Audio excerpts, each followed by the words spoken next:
Welcome to Tweet of the Week. I am absolutely delighted today to be joined by Heather Quill, who is the counselor at Lincoln Elementary School, and they have gifted me with a whatever it takes. And I think that speaks to the hearts of all of the staff at Lincoln Elementary and so many of our other schools across the county. So Heather, I thank you for joining me today. And you have been tweeting about some very special programs that happened over the summer at Lincoln. So do you want to talk a little bit about that program and sort of how you've brought that to a special culmination? Sure, absolutely. They say a picture is worth 1,000 words. So when I saw the picture that caught your eye, it made me reflect on my 29-year history with Frederick County Public Schools. I began 29 years ago as a fifth grade teacher at North Frederick. And it was there I met Kyle Pritz and Carolyn Strum, who were tremendous ambassadors for public education. And both of them had the belief that our school should be the best place that a person entered, from a child to a grown-up, from a sanitation worker to the President of the United States. Everybody should feel valued and honored when they walked in, but not just in our building, outside our doors and into our community. Carolyn would hold high tea at John Hanson for the young mothers.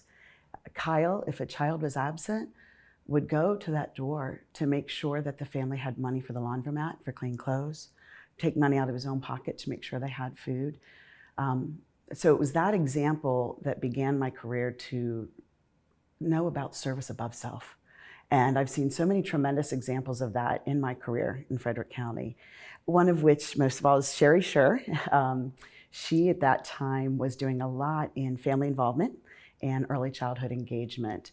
As a matter of fact, she was the first person to take me to Lincoln when it was still South Frederick to see some of the work that Debbie Boston and the PTA, Ann Duncan, April Fridley were doing in bringing young children into Lincoln.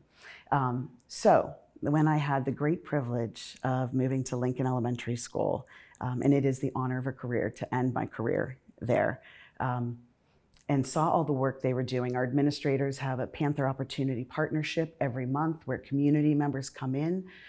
We share celebrations, we talk about needs, we share resources.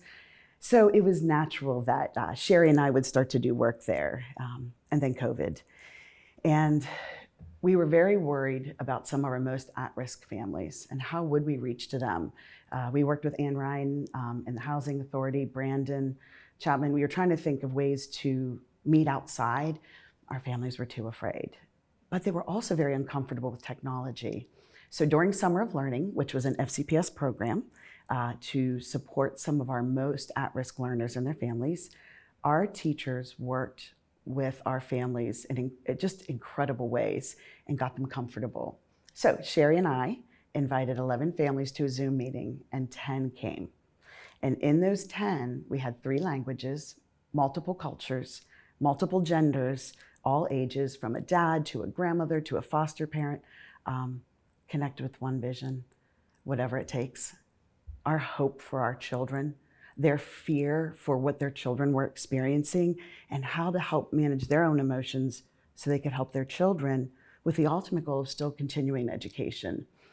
So in the picture, after our meeting, Sherry runs Children of Incarcerated Parents that works with Dancing Bear, Curious Iguana, and they put together packets of high quality social emotional learning materials in Spanish and English and French for us to deliver to our families to continue the work we had done in our meeting. So picture's worth 1,000 words, and that picture really is the 29 years of my career in FCPS, and just so proud of the work that's happening in our community right now for students and families.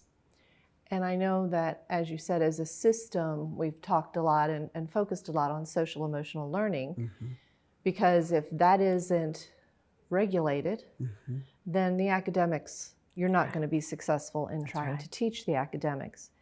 And we know that the pandemic has impacted everyone, from adults to children. And so what a valuable service in taking what you have tried to instill in the children about self-regulation and understanding your emotions, knowing when to say, I need help. And I think sometimes for adults, that's a little scary, but equally important, because over the course of this pandemic, I think everyone has sort of reached that point where they're just like, today I need help. Somebody needs to help me bring it back down. And so you were teaching those skills to families and then able to provide them with resources, because Heather, as we were chatting before the show started, you talked about the fact that during the pandemic and while we're doing the virtual learning model, we really are relying on parents and caregivers as our co-teachers with their children. And so skills we've given to teachers, parents need as well.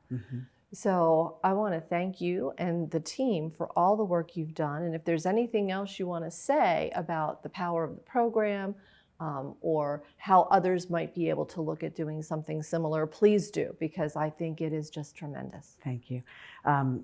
I just have to give a huge shout out, obviously, to everybody at Lincoln. Even our cafeteria workers and secretaries get involved in the things that we're doing with emotional regulation. We call it space and grace. Stop and accept help, that all of us at times need help. I give credit to our students and our families. They're just working so hard to meet us where we are. And if people want to do stuff, there are groups out there, Religious Coalition, IBM, Children of Incarcerated Parents. There are just so many groups out there doing incredible things. Boys and Girls Club, the Housing Authority with all their learning hubs. You don't have to do huge things. There are small things, water donations, tutoring, and just encouragement. They're just great people doing great things. And just when people show up, it makes you feel valued, because our school is still the best place that people want to come, whether it's in the building or out of the building. And every day we're doing whatever it takes to make it that way. I can't add to that. What an incredible way to talk about the philosophy of being a servant leader. And we have them throughout FCPS. And we also know that we are truly fortunate to live in a community that rallies and comes together and wants to support. So don't forget the importance of tending to your social emotional needs, whether you're a child or an adult, and know that our schools are there to support you in any way that they possibly can.